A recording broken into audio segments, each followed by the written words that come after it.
नमो नमः। प्रवाचिका अहंदया जोशी अत्र समेषां स्वागतम्। एषा कथा श्रीमान योगी पुस्तकात उद्धृता अस्ति। द्वितीयभागस्य दशमी कथा एषा। अस्तु तर्हि आरंभं कुर्मः। थंडीचे दिवस होते। राजे नुकतेच पुरंदराहून पुण्यात आले होते. अचानक दादाजी नरसप्रभूंच्यासह कान्होजी आल्याची वर्दी वाड्यात आली. कान्होजी आले.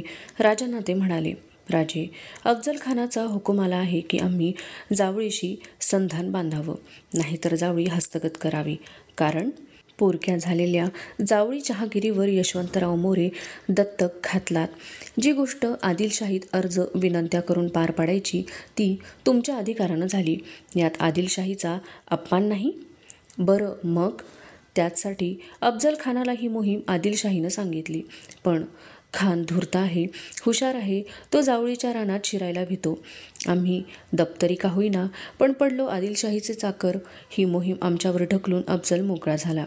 मग जावळीवर चालून जाणार? तोच विचार करतो आहे. खान दीर्घद्वेषी आहे, घातकी आहे. आम्हाला ते माहीत आहे. अफजल खानानं महाराज साहेबांच्या हातात बेड्या ठोकल्या होत्या, हे आम्ही विसरलो नाही, विसरणार नाही. राजे, मी खानाशी वाटाघाटी करून वेळ काढतो, पण खानाशी जावळीच्या चंद्ररावांचं जुगणं होण्याच्या आत जावळीचा गड्डा हलवणं आवश्यक आहे. जावळी आमच्या नजरेत आहे, पण जावळी बिकट आडरानात आहे. आदिलशाही फौजांनी देखील तिथं मार खाल्ला आहे. आदिलशाही परकी फौज, आपल्याला ते कठीण नाही. तुम्हीच वारस म्हणून जावळीच्या गादीवर बसवलेला यशवंत मोरे आज चंद्रराव म्हणून बळजोर झाला. तो कुणाला जुमानीत नाही. प्रथम समोपचारानं घेऊ, जमलं नाही तर नाईलाज आहे. कान्होजी राजांचा निरोप घेऊन गेले आणि राजांचे रामोशी हेर जावळी खोऱ्यात फिरू लागले. मोऱ्यांच्या जुलमी राजवटीच्या बातम्या राजांच्या कानांवर येत होत्या. त्याचबरोबर राजांचे लक्ष पुरंदरवर होते. पुरंदरवरचे बांधकाम पुरे होत आले होते. सकाळी राजे आपल्या महालात बसले होते. घोड्यांच्या टापांचा आवाज ऐकताच राजे सज्जात गेले. बजाजी निंबाळकर आपल्या तुकडीनिशी आले होते. बजाजी वाड्यात आले. राजे बजाजींची वाट पाहत होते. बजाजींचे शुद्धीकरण झाल्यापासून बजाजी महादजींचे लग्न ठरवण्यात गुंतले होते. मुलगी पाहण्यासाठी बजाजी जुन्नरला गेले होते, एवढेच राजांना कळले होते. बराच वेळ गेल्यानंतर बजाजी राजांच्याकडे आले. या बजाजी, तुम्ही आल्याचं मघाच आम्ही पाहिलं. माँसाहेबांच्या दर्शनाला गेलो होतो. तुम्ही माँसाहेबांची खाशी माणसं, तुमच्यावर आम्हाला राग करता येत नाही. बजाजी त्या थट्टेनेही कळवळले. ते म्हणाले, असं समजू नये राजे, आम्हाला दोन्ही पाय एकच. तुमच्यामुळं माझा उद्धार झाला, पुन्हा माणसात आलो. तुम्ही सोयरीक ठरवायला गेला होता ना? राजांनी विषय बदलला. जी, मग महादजींचं लग्न ठरलं? जी, नाही. का? मुलगी बरी नाही? तसं नाही महाराज, मुलगी पसंत होती, पण त्यांना सोयरीक मान्य झाली नाही. राजे गंभीर झाले. त्यांनी विचारले, का? बजाजी खाली मान घालून उभे होते. निखळलेली आसवे गालांवरून वाहत होती. राजे गडबडीने उठले. बजाजींच्या खांद्यावर हात ठेवीत ते म्हणाले, बजाजी, हे काय? एक सोयरीक मोडली म्हणून मुलाच्या बापाच्या डोळ्यात अश्रू? पुसा ते डोळे बजाजी. असल्या 56 नवऱ्या महादजीला मिळतील. बजाजी अश्रुटिपीत म्हणाले, नाही राजे, इतकं सोपं नाही ते. आपण मला धर्मात घेतलं, पण माझ्याशी सोयरीक बांधायला कोणी धजत नाही. राजे विचारात पडले. त्यांना काही सुचत नव्हते. त्याचवेळी जिन्यावर पावले वाजली. बजाजी सावरून उभे राहिले आणि दारातून सखूबाई आबासाहेब म्हणत धावत आली. हिरवा परकर, हिरवी सोळी घातलेली सखू बजाजींना पाहून दारातच थबकली. राजे हसले, म्हणाले, कोण? आमच्या सखूबाई? या आत या, लाजू नका. निंबाळकर मामांच्या पाया पडलात की नाही? सखू आत आली. ती बजाजींच्या पाया पडली आणि झटकन राजांना बिलगत म्हणाली, आबासाहेब. काय म्हणता? अक्कासाहेब. राजांनी तिला कुरवाळीत विचारले. जावा, अशानं आम्ही बोलणार नाही. सखूची समजूत काढीत राजे म्हणाले, तुम्ही बोलला नाही तर आमच्याबरोबर बोलणार कोण? काय हवं होतं अक्कासाहेबांना? सखूने एक वार बजाजींकडे पाहिले आणि एकदम राजांच्यावर नजर वळवून ती म्हणाली, आम्हाला बाहुली पाहिजे. मुळीच मिळायची नाही, राजे म्हणाले. सखूने राजांच्या कुशीत तोंड लपवले. तिचा चेहरा हाती धरून तिच्या नजरेला नजर देत राजे म्हणाले, आता आणायचा तो बाहुला. तीच चिंता आम्हाला लागली. बजाजी, ही आमची सखू तुम्हाला सून म्हणून चालेल? बजाजी थक्क झाले. त्यांचे डोळे विस्फारले गेले. ते उद्गारले, महाराज, आम्ही खरंच विचारतो, ही सून चालेल? बजाजींच्या सर्वांगाला कंप सुटला होता. त्यांना उमाळून हुंदका फुटला. एकदम पुढे होऊन ते राजांचे पाय धरीत असता. राजांनी त्यांना एकदम जवळ घेतले. मिठी मारीत राजे म्हणाले, हे काय बजाजी, आता तर तुम्ही आमचे व्याही? सखूबाईने ते ऐकले मात्र एकदम लाजून ती तेथून पळाली. महाराजांच्या हास्यात बजाजी सामील झाले. अश्रू टिपून बजाजी म्हणाले, राजे, तुमचं मन फार मोठं. थांबा बजाजी, तुम्ही खाली सत्रेवर जा. खाली जातच आहात तर तुमच्या बहिणीला वर पाठवून द्या. बजाजी समजले. ते खाली गेले. थोड्याच वेळात सईबाईंनी महाली येताच विचारले, एवढ्या तातडीनं बरं बोलावलं? तसंच जरुरीचं काम होतं. आता कुठली मोहीम काढलीत? सईबाईंनी विचारले. मुलीच्या बापाला मुलीच्या लग्ना इतकी अवघड मोहीम कुठली? कुणाचं लग्न? आपल्या सखूचं हुडकूनही मिळणार नाही असं सुरेख स्थळ आलं आहे. मग ठरवून टाकावं. मला काय विचारायचं? पहा, नंतर तक्रार कराल. बिलकुल नाही. ठीक आहे, ठरवून टाकू. सईबाई पुढे येत म्हणाल्या, पण स्थळ सांगा ना. पाहिलं, अडलात ना? मुळीच नाही, सईबाई निश्चयाने म्हणाल्या. पण त्याचा अर्थ स्थळ समजू नये असा थोडाच आहे. फार चांगलं स्थळ आहे. बजाजींच्या महादजीला सखू निश्चित केली आहे. सईबाई राजांच्याकडे पाहतच होत्या. त्यांना शब्दही फुटत नव्हता. राजांनी विचारले, का? स्थळ पसंत नाही? एक विचारू का? विचारा ना. हे सारं माझ्यासाठी म्हणूनच करता का? सई, तुझ्यासाठी करीत नाही, तुझ्यामुळं करायला बळ येतं. मग ठरवू ना. आपण करता आहात, विचारानं कराल याची मला खात्री आहे. तुमच्या करणीनं माझंही सोनं होऊन जाईल. सखूचं कल्याण होईल. सई, हीच माझी अपेक्षा होती. राजे जवळ येत असलेले पाहताच सईबाई म्हणाल्या, जाते मी. मासाहेबांनी पुलाव्याची जबाबदारी आम्हा दोघींवर टाकली आहे.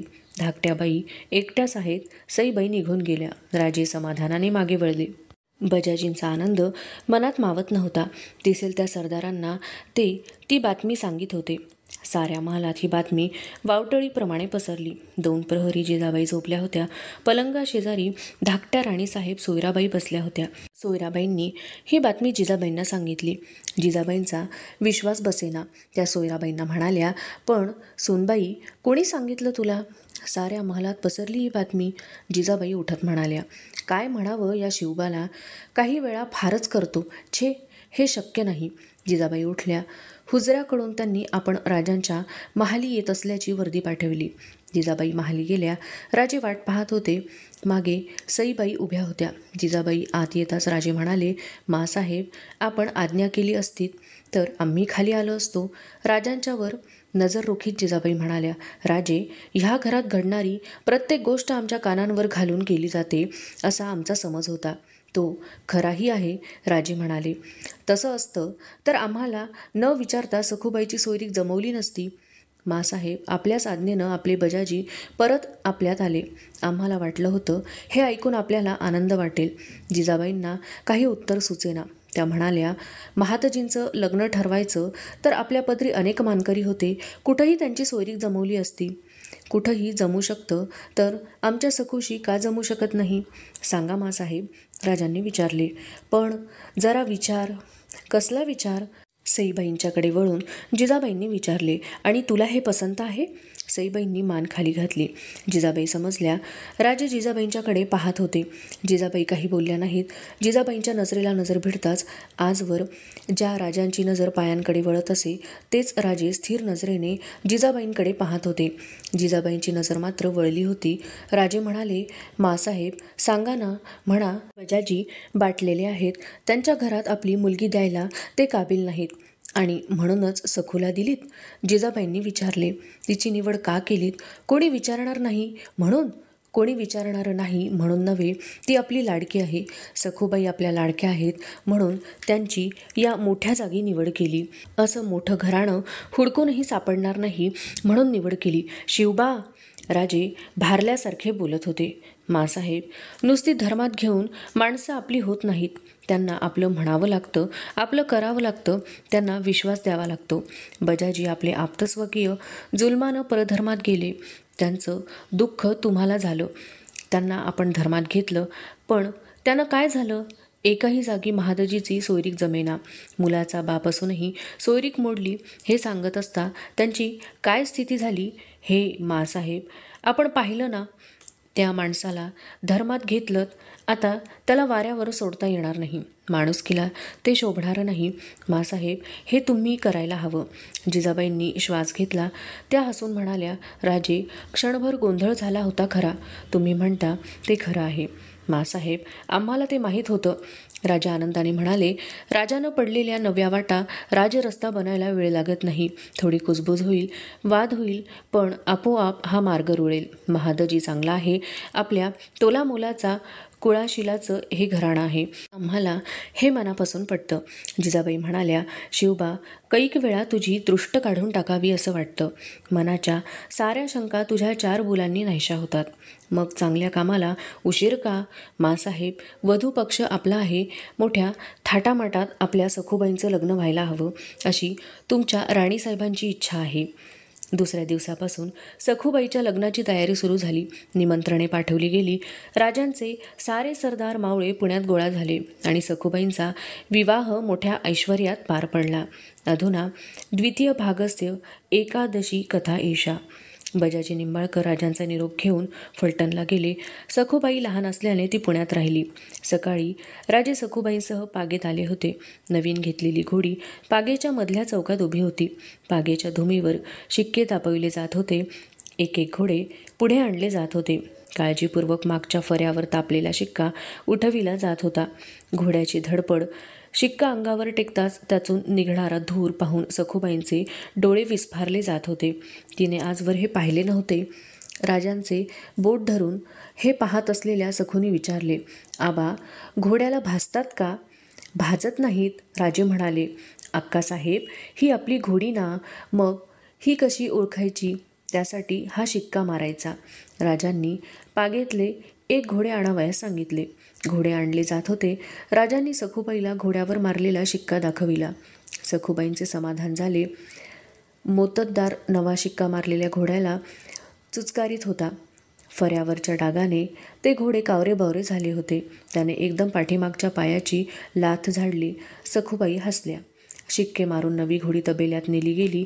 राजे सखूबाई नवी घोडी निरखित असता तानाजी बागेत आला. राजांना मुजरा करून तो म्हणाला, कान्होजी जेधे वाड्यात आलेत, आम्ही येतो. राजे स्वार झाले.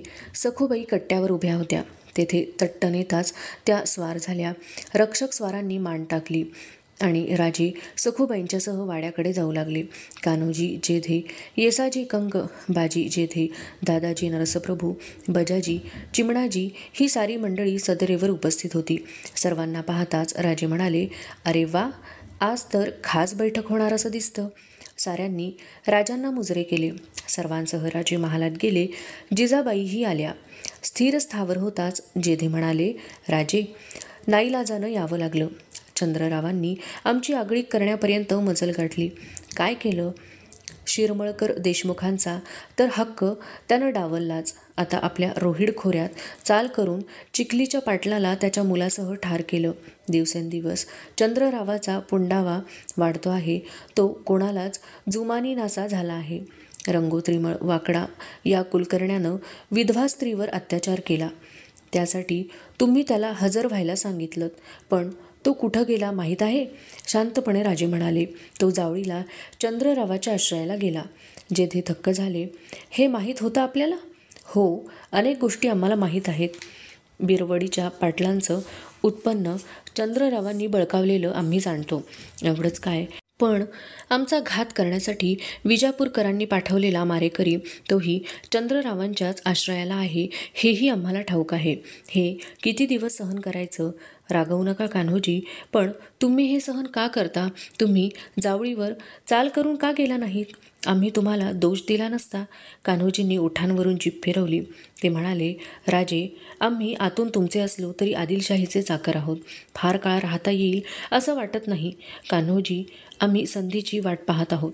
वेळ येताच चंद्ररावाचा आम्ही बंदोबस्त करू. तोवर हे असंच सहन केलं पाहिजे. भगवान कृष्णाला देखील वाट पाहावी लागली. अद्याप 101 भरले नाहीत. जिजाबाई म्हणाल्या, शिवबा कधी मनातलं सांगायचं नाही. राजे म्हणाले, तसं नाही मासाहेब, आम्ही काळाची वाट पाहत आहोत. मोऱ्यांची वेळ भरली आहे, पण काळ अद्याप आला नाही, एवढाच अर्थ आहे. कान्होजी, अफजल खानाची वर्दी आम्हाला सदैव कळवीत चला. वाईच्या वार्तेकडे आमचं लक्ष सदैव असतं. कान्होजी हसले. ते म्हणाले, राजे ती चिंता नको. खान एवढ्यात आपल्यावर चालून येईल असं वाटत नाही. ते काही त्याचे उपकार नाहीत. राजे म्हणाले, विजापूर दरबारातला वाढता बेबनाव, त्यामुळं महाराज साहेबांचं दरबारातलं वाढतं वजन हे आम्हाला माहीत आहे. त्या दरबारी महाराज साहेब फर्जंद आहेत. त्यांच्या मुलाची आगळीक काढायला खान धजणार नाही. एवढा तो धूर्त आहे. धूर्तता कमी आपल्याच लोकात, तुमच्यात, आमच्यात? कान्होजी उद्गारले. हो, चंद्ररावच बघा ना, विजापूरकरांनी त्यांना किताब मोरचेल दिले. या वैभवामुळं त्यांचे डोळे फिरले. त्या धुंदीत ते स्वतःला श्रेष्ठ मानतात, इतरांना कमी लेखतात. त्यांच्याप्रमाणेच कुठऱ्याचे शिर्के, शृंगारपूर पालवणीचे दळवी, कुंभारखाणीचे सुर्वे, वाडीचे सावंत, म्हसवडचे माने, किती नावं घ्यावीत. आणि यांचं कार्य काय? बादशाही वैभव टिकवणं. मुसलमानी राजसत्तेनं केवढेही जुलूम केले तरी यांचे डोळे बंदच. चीड नाही, खंत नाही. मुसलमानांच्या अंगचा जोर हिंदूंच्या अंगी कधीच उत्पन्न झाला नाही. देवळं फोडली, बायका पळवून नेल्या, घरंदारं लुटली. फार काय, सरकारची माणसं तोंडावर थुंकू लागली. आवासण्याची पाळी आली तरी हिंदूंच्या अंगी चेव नाही. अशा परिस्थितीत उसनं बाळसं आणायचं किती? राजांच्या या बोलण्याने कान्होजी नाराज झाले. 2 प्रहरी एकटे असता जिजाबाईंनी विचारले, राजे, कान्होजी तुमच्या बोलण्यानं उदास झाले. जावळीचे मोरे उन्मत्त बनायला फार वेळ लागणार नाही. राजे हसून म्हणाले, मासाहेब, 4 चौघात सांगता येत नाही. पुरंदरपासून 2 वर्षांच्या कालात आम्ही स्वस्त बसलो आहो. हे काय हौस म्हणून? विजापूरकरांनी अफजल खानाला वाईचा सुभेदार नेमला आहे. खान आपले मराठे लोक वळविण्याचा प्रयत्न करीत आहे. संधी मिळाली तर आमच्यावर चाल करायचा त्याचा इरादा आहे. वाईत त्यांचा चांगला सुभेदार म्हणून लौकिक वाढतो आहे. आमच्याच मार्गानं तो आम्हास शह देतो आहे. वतनदारांना तो गोंजारीत आहे. अन्याय झालेल्यांना तो सांभाळीत आहे. मोरे नाचू लागलेत, पण ते कळसूत्री बाहुल आहे. त्याच्या दोऱ्या खानाच्या हाती आहेत. आम्ही जावळीवर चालून गेलो तर तेवढं निमित्त करून जावळीजवळच्या वाई खोऱ्यात सत्ताधीश बनलेला खान चालून यायला कमी करायचा नाही. हा खानाचा शह उठेपर्यंत तरी आम्हाला काही करता येणार नाही. हे किती दिवस चालणार? जिजाबाईंनी विचारले. फार काळ चालायचं नाही. विजापूरला बादशहा आजारी आहे असं आम्हाला कळलं आहे. किंबहुना कालच खानाची नेमणूक कनकगिरीला झाली आहे असं कळलं आहे.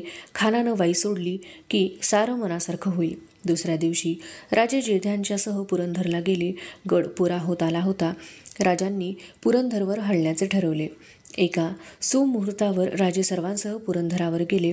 सुरक्षित स्थळी राजांनी आपला कबिला हलविला. पुरंदरावर असतानाच बातमी आली, अफजल खान परत विजापूरला गेला होता. कनकगिरीला त्याची नेमणूक झाली होती. ज्या संधीची राजे वाट पाहत होते ती संधी आली होती. राजांनी चिटणीसांना बोलावले. चिटणीस राजांचे एक पत्र लिहून घेत होते. राजे मोऱ्यांच्या पत्राचा मजकूर सांगत होते. तुम्ही मुस्तफद राजे म्हणविता. राजे आम्हास श्री शंभूने राज्य दिले आहे, तर तुम्ही राजे न म्हणावे. आमचे नोकर होऊन मुलूक खाऊन हमराहा चाकरी करावी. जावळी खाली करून राजे न म्हणून मोरसेल दूर करून हात रुमाले बांधून भेटीस येऊन हुजुरांची काही चाकरी करणे, इतकी यावर बदफैली केलिया मारले जाल. राजांचे पत्र तातडीने जावळीला रवाना झाले. मोरे काय उत्तर देतात इकडे साऱ्यांचे लक्ष लागून राहिले होते. मोऱ्यांचे उत्तर आले. सदरेवर सारे सरदार होते. राजांनी चिटणीसांना पत्र वाचण्याची आज्ञा केली. चिटणीस वाचू लागले. चंद्रराव, ही आमची खिताब. आम्ही पिढीजात राजे, तुम्ही काल राजे झाला. तुम्हास राज्य कोणे दिधले? मुस्तफद राजा आपले घरी म्हटलियावर कोण मानतो? येता जावली, जाता गोवली. पंत थांबले.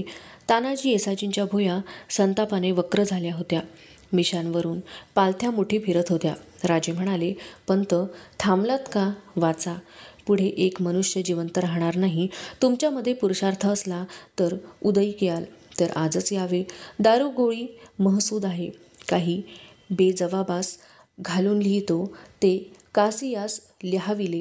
थोर समर्थ असो, पत्र संपले, सारे संतप्त होते. राजे हसत होते. ठीक आहे, मोऱ्यांनी सुरेख पत्र लिहिले आहे. त्यांच्या इच्छेप्रमाणे जायला हवे. राजांनी तातडीने खलिते रवाना केले. पुरंदरवर निवडक फौज गोळा होऊ लागली. राजांच्या आज्ञेची वाट पाहत सारे बसून होते. सदरेवर सिलीमकर, बांदल, कान्होजी जेधे, रघुनाथ बल्लाळ, संभाजी कावजी ही सारी मंडळी बोलत बसली होती. त्याचवेळी राजे सदरेकडे येताना दिसले. सारे उभे राहिले, मुजरे झाले. राजे मुजऱ्यांचा स्वीकार करून म्हणाले, साऱ्या मावळचे भाऊबंद गोळा झाले. चंद्ररावाला आता कठीण जाईल. पण तोही फार भारी आहे राजे, कान्होजी जेधे म्हणाले. मातब्बर देशमुख आप्तसंबंधांचं बळ आणि स्वयंभू डोंगर या दोहोंचं त्याला पाठबळ आहे. आम्ही काय थोडे आहोत? कान्होजी, मावळचे 12 भाई मिळाले तर चंद्राई बुडवायला फारसा वेळ लागायचा नाही. ती वेळ आली आहे. जबाबदारीची माणसे घेऊन राजांनी पुरंदर सोडला. अधुना द्वितीय भागस्य द्वादशी कथा एषा. महाबळेश्वरला देवदर्शन होऊन राजे सर्वांशी विचारविनिमय करीत होते. तानाजी, येसाजी यांसारखे वीर जावळीवर चालून जावे या मताचे होते. जावळी खोरे रानाने वेढलेले, काटेरी जाळ्या, झाडे झुडपे, कळकीची बेटे यांनी रात्रंदिवस करकरणाऱ्या त्या खोऱ्यात दिवसाढवळ्या एकाकी माणूस शिरायला घाबरे. याच रानात पूर्वीच्या मोऱ्यांनी खिलजीच्या, बहमनी व आदिलशाहीच्या फौजा कापून काढल्या होत्या. जावळीवर सरळ चाल करणे अशक्य होते. अवघड जागेमुळे जावळीचा एक माणूस बाहेरच्या 100 माणसांना भारी होता. महाबळेश्वरी राजांच्या बरोबर सिलीमकर, बांदल, कान्होजी जेधे यांसारखे मातब्बर होते. तसेच तानाजी, येसाजी, रघुनाथ बल्लाळ, सूरराव काकडे यांसारखी जीवाला जीव देणारी माणसेही होती. राजांनी मनाशी निर्णय केला आणि त्यांनी रघुनाथ बल्लाळ कोरड्यांना बोलवले. त्यांना राजे म्हणाले, चंद्रराव मोरे यास मारल्याविरहित राज्य साधत नाही. ज्याच्या हाती जावळी त्याची सत्तावाई प्रांतावर. त्यात तुम्हा वाचून हे कर्म कोणास न होय. तुम्ही त्याचकडे हेजबीस जाणे. रघुनाथ पंतांनी आज्ञा मान्य केली. चंद्ररावाच्या जावळीत बोलणी करण्याच्या निमित्ताने ते घुसण्यास तयार झाले. रघुनाथ पंतांबरोबर राजांनी निवडक 100-125 धारकरी माणूस दिले. निरोप घेताना रघुनाथ पंत म्हणाले, मी मोरेगडीत प्रवेश करतो. बातमी कळवीत जाईन. बेत ठरला की जावळीवर चालून यावं. बेत पक्का करून रघुनाथ पंत जावळी खोऱ्यात उतरले. बरोबर संभाजी कावजी, कोंढाळकरासारखे निधडे वीर घेऊन बाकीचे जावळी भोवती पेरून रघुनाथ पंतांनी जावळीत प्रवेश केला. जावळीत हनुमंतराव मोरे कारभारी होते व खुद्द यशवंतराव मोरे चंद्रराव होते. शिवाजीकडून रघुनाथ पंत आल्याचे कळताच यशवंतराव शेफारून गेला. हात बांधून येण्याची आज्ञा करणारा शिवाजी जमली तर सोयरीक करण्यासाठी जावळीत येत होता. हनुमंतरावामार्फत यशवंतरावाने दुसऱ्या दिवशी रात्री भेटीची वेळ ठरवली. रघुनाथ पंत जावळीत राहिले. रघुनाथ पंतांचे लोक जावळी निरखित होते. हेरानकरवी राजांना दुसऱ्या दिवशी रात्रीचे निमंत्रण गेले. दुसऱ्या दिवशी रात्री रघुनाथ पंत संभाजी कावजीसह चंद्ररावाच्या वाड्यात गेले. सदरेवर चंद्रराव बसला होता. पलो त्यांच्या उजेडात चौक प्रकाशमान झाला होता. चंद्रराव भरजरी बैठकीवर मद्यपीत बसला होता. त्याच्या उजव्या हाताला उंचापुरा भारदस्त वीर उभा होता. मस्तकी पगडी, कपाळी गंध, मोठे पाणीदार डोळे, ओठावर झुपकेदार मिशा बाळगलेला तो वीर आपली उजवी मूठ तलवारीवर ठेवून चौकात येणाऱ्या रघुनाथ पंतांकडे पाहत होता. आपली धुंदावलेली नजर वर करीत यशवंतरावाने विचारले, बाजी, कोण येतंय? शिवाजींचा वकील येतोय राजे. हनुमंतराव मोऱ्यांच्या मागोमाग रघुनाथ पंत, संभाजी कावजी हे आपल्या रक्षकांसह चौकात आले. यशवंतराव मोऱ्यांना साऱ्यांनी मुजरे केले. हनुमंतराव सदरेच्या पायरीवरच होते. मद्याचा पेला ओठी लावीत यशवंतराव नजर रोखीत म्हणाला, कोण तो? हनुमंतराव अदबीने म्हणाले, महाराज. चूप. यशवंतराव ओरडला, त्याला बोलू दे. रघुनाथ पंत खाकरले. म्हणाले, मी रघुनाथ बल्लाळ कोरडे, शिवाजी राजांचा चिटणीस. राजांच्या. कोण राजे? यशवंतराव म्हणाला, इथं राजे एकच, ते म्हणजे आम्ही. ते आपण म्हणू शकता, आम्ही नाही. शिवाजी महाराजांच्या कृपेमुळंच आपण मोऱ्यांच्या गादीवर दत्तक गेलात. चंद्रराव खिताब मिळाली. हे कृपा करून ध्यानी घ्यावं. यशवंतराव मोठ्याने हसला. हसू संपल्यावर तो म्हणाला, मोठे उपकार आहेत शिवाजीचे. एवढी ताकद होती तर तोच का नाही बसला गादीवर? सारे हसले. संभाजी कावजीचा हात तलवारीकडे गेला. रघुनाथ पंतांनी त्याला इशारत केली. रघुनाथ पंत म्हणाले, झालं गेलं होऊन गेलं. राजांच्या मनात सलूख करावा असा आहे. त्यात राजांना आनंद आहे. त्याला असेल, आम्हाला नाही, जाऊन तुमच्या राजाला सांगा. जावळीत पाय घातला तर माघारी जाता यायचं नाही म्हणावं. हनुमंतराव पुढे झाले. चंद्रराव उठू लागला. रघुनाथ पंत अस्वस्थ झाले. ते म्हणाले, सोयरिकीचं काय? यशवंतराव परत बैठकीवर बसला. त्याला परत हसू फुटले. तो म्हणाला, आमची सोयरीक त्या भोसल्याच्या पोराबरोबर? वाह, खूप. एकदम यशवंतरावाचा चेहरा कठोर बनला. तो ओरडला, सांग तुझ्या शिवाजीला, हे मोऱ्यांचं घराणं चंद्रगुप्ताचं घराणं आहे. पिढ्यानपिढ्यांचे राजे आहोत आम्ही म्हणावं. परत चंद्रराव हसला. तो म्हणाला, थांबा, एक तोड आहे. एक स्थळ योग्यतेचं आहे. आमचे कारभारी यशवंतराव आहेत ना, त्यांची मुलगी आहे. विचार करता का? योग्य पायरीनं सोयरी घडेल ती. सारे स्तब्ध होते. त्याचवेळी घुबडाचा घुतकार घुमला. पुन्हा तोच आवाज आला. यशवंतराव म्हणाला, बघा जमतं का? घुबडांनीही साथ दिली. घुबड ओरडलं की मृत्यू येतो म्हणतात. रघुनाथ पंत म्हणाले, कदाचित तसंही असेल. तुम्ही मरणार नाही कशावरून? हनुमंतराव यांना गिरफ्तार करा. मस्त कुडवा. तितकं सोपं नाही ते. रघुनाथ पंत कडाडले. सारे चपापले. द्वेषाने रघुनाथ पंत बोलले, फार ऐकलं चंद्रराव, कान उघडे ठेवून ऐक. दिलेली संधी ही तू गमावलीस. या क्षणी जावळीभोवती राजांचा गराडा आहे. घुबडाचा आवाज ऐकलास, तो तुझ्या मृत्यूचा कौल होता. हनुमंतराव मोरी तलवार उपसून रघुनाथ पंतांवर धावला आणि त्याचवेळी रघुनाथ पंतांच्या मागे असलेल्या संभाजी कावजीने हनुमंतरावांवर वार केला. किंचाळत हनुमंतराव मागे कोसळला. संभाजी कावजी रघुनाथ पंत क्षणाचाही अवधी न सोडता कापाकापी करीत वाड्याबाहेर पडले. एक बार जावळीवर उठला आणि जावळीच्या चारी बाजूंनी हर हर महादेवची आरोळी उठली. जावळीत लढाईला तोंड लागले. चंद्ररावाच्या वाड्याच्या दाराशी मोऱ्यांचा एक मर्द तलवार चालवित होता. शर्थीने तो दरवाजा रोखून होता. त्याच्या पुढे साऱ्यांना हार खावी लागली होती. वाड्याच्या मागच्या दरवाजातून जेव्हा वाट मिळाली तेव्हा मागे पुढे घुसून त्या वीराला पकडण्यात आले. त्याचे नाव होते मुरारबाजी देशपांडे. जावळी काबीज झाली, पण त्या गर्दीत यशवंतराव आपल्या बायका मुलांसह पळून गेला. त्याने थेट रायरी गाठली. राजे जावळीत आले. मोऱ्यांची महशूर पागा संपत्ती राजांना जावळीत मिळाली. मोऱ्यांच्या वाड्यात राजे आले तेव्हा मुरारजी देशपांडे यांना हजर केले गेले. दोरखंडाने जखडलेल्या मुरारजींना पाहताच राजांनी त्यांना मोकळे करण्यास सांगितले. राजे म्हणाले, मुरारबाजी, तुमचं शौर्य आम्ही पाहिलं. तुमच्यासारखी गुणी माणसं आम्हाला हवीत. राजांनी मुरारबाजींचे समाधान केले. मुरारबाजी राजांना मिळाले. जावळी खोऱ्यातले ते सर्वात मोठे यश होते. जावळी खोऱ्याचा पुरा ताबा घ्यायला राजांना 15 दिवस लागले. मोऱ्यांच्याकडील जे लोक राजांच्या सेवेला आले त्यांना राजांनी पदरी ठेवून घेतले. कृष्णाजी बाबाजी या माहितगार माणसाला जावळीचा सुभेदार नेमले. विमोराम यास मुजुमदार नेमले. जुन्या हक्कदारांच्या याद्या तयार करून त्यांचे हक्क कायम केले. राजांचे फार दिवसांचे स्वप्न साकार झाले होते. चांभारगड, सोनगड, चंद्रगड, मकरंदगड तटबंदीने सुरक्षित असलेला जावळी मुलूख राजे पाहत होते. दाट रानाने त्या मुलखाची सुरक्षितता वाढवली होती. पाठीची महाबळेश्वर रक्षणासाठी उभा होता. त्या मुलखात जावळी शेजारी उभ्या असलेल्या भोरप्या डोंगराकडे राजांचे लक्ष गेले. मोरोपंत पिंगळे यांना राजांनी बोलावले. ते म्हणाले, मोरोपंत, तुम्हाला गडाची माहिती चांगली आहे असं आम्ही ऐकतो. या भोरप्या डोंगरावर तुम्ही मजबूत किल्ला असा बांधा की कोणत्याही बाक्या प्रसंगी आम्हाला या गडाची आठवण व्हावी. ती जबाबदारी तुमची. बेशक महाराज, आपल्या आज्ञेप्रमाणे गड तामीर करू. महाराजांच्या दूरदेशीची ही कमाल म्हटली पाहिजे. कमाल कसली? महाराज, कोणीही जावळी काबीज केली असती तर ही शक्कल सुचली नसती. भोवताली मकरंद, चांभार, कांगोरी, सोनगड यांसारखे टेहळे व बंदिस्त गड असता हा नवीन गड बांधायचं काय कारण? बोला पंत, राजे कौतुकाने म्हणाले. असाच विचार कुणीही केला असता, पण आपण हा मुलूक पाहिलात. या भागाचं अजिंक्यत्व आपण जाणलं आणि म्हणूनच चारी बाजूंनी राखणीचे गड ठेवून मधल्या भोरप्या आपण निवडलात.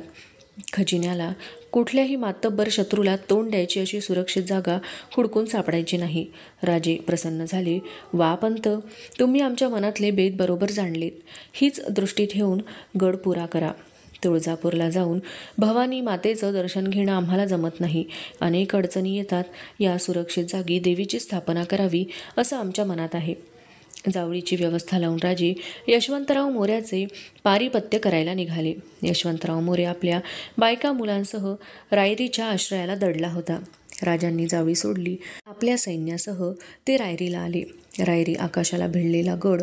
रायरीला राजांच्या सैन्याचा वेढा पडला. यशवंतराव मोरे गडावरून अधूनमधून मारा करीत होता. दिवस ढकलीत होता. गड बळकट होता, उत्तुंग होता, पण बेशिस्त होता. दुर्लक्ष केलेल्या त्या गडावर मोरे अचानक गेले होते.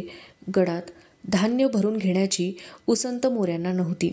जेव्हा बुद्धी सुचली तेव्हा राजांच्या सैन्याने वेढा घातला होता. 3 महिने सरत आले, पण वेढा उठण्याचे चिन्ह दिसेना. गडाखाली राजेही मनातून बेचैन होते. वैशाखाच्या उन्हात राजे वेढा देऊन होते. पाठीवर पावसाळा होता. पावसाळा आला की धोधो पावसात त्या मुलखात उघड्यावर टिकणे कठीण होते. राजांच्या सैन्यात सिलीमकर होते. ते मोऱ्यांचे आप्त होते. राजांनी त्यांना गडावर पाठवले. जेरीला आलेला यशवंतराव संधी पाहतच होता. गडाची धान्य सामग्री संपत आली होती. जास्त दिवस गड लढविणे कठीण होते. यशवंतराव आपल्या बायका मुलांसह गडाखाली आला. शिवाजी राजांनी यशवंतरावांचे स्वागत केले. यशवंतरावांचा बहुमान केला. घोडा व शिरपाव दिला. यशवंतरावांनी त्या गौरवाचा भलताच अर्थ घेतला. मानाचा रुमाल त्याने नाकारला. शिवाजी राजांनी यशवंतरावांचा मोरचेलाचा अधिकार काढून घेतला. गडाखाली यशवंतरावाला ठेवून राजे गड पाहायला गेले. रायरी गडाची माहिती राजे आजवर ऐकत होते. अनेक वेळा गडाचे दूरदर्शन त्यांना घडले होते, पण प्रत्यक्ष गड पाहत असता राजे चकित होत होते. तसा पाहिला तर रायरी हमरस्त्यावरच होता. रत्नागिरी अगर दख्खन कुठेही जायला जागा सोयीस्कर. समुद्राजवळ रायरीची सत्ता म्हणजे अनेक घाटांची आणि त्यांच्या वाहतुकीची सत्ता होती. रायरी अतिउंच व चढण्यास कठीण अशी जागा होती. राजांनी सारा गड निरखला. राजा खासा जाऊन पाहता गड बहुत चखोट. चौतर्फा गडाचे कडे तासिल्याप्रमाणे 1.5 गाव उंच. पर्जन्यकाळी कडियावर गवत उगवत नाही आणि धोंडा तासीव एकच आहे. दौलताबाद पृथ्वीवरील चांगला गड खरा, पण तो उंचीनी कमी. दौलताबादीपेक्षा रायरी दशगुणी उंच. असे पाहून राजे संतुष्ट झाले आणि नकळत बोलून गेले, तक्तास जागा हाच गड करावा. रायांनी रायरीचे नाव रायगड ठेवले. गडाखाली राजांची छावणी असताना राजे नेहमी गडावर जात. आबाजी महादेव, हिरोजी इंदलकर यासारखे बांधकामाचे तज्ज्ञ बरोबर असत. राजे त्यांना आपली कल्पना सांगत राजांच्या मनात गडाचे रूप स्पष्ट होत होते. राजे गडावरून छावणीत आले. कान्होजीचे ते राजांना मुजरा करून उभे राहिले. कान्होजी, काय खबर? खबर तितकीशी चांगली नाही महाराज. आपण यशवंतराव प्रतापरावांना अभय दिलत, आज ते पळून गेले. कसे? आपण गडावर गेलात आणि मोऱ्यांना फितलेल्यांनी त्यांना घोडी दिली, पाठलाग केला. यशवंतराव सापडले, प्रतापराव पळून गेले. राजे संतप्त झाले. यशवंतरावांना आपल्याकडे वळवून घेऊन त्यांनाच जावळीत ठेवण्याचा राजांचा बेत होता. राजे म्हणाले, यशवंतरावांना हजर करा. जेर बंद केलेले यशवंतराव राजांच्या समोर आणले गेले.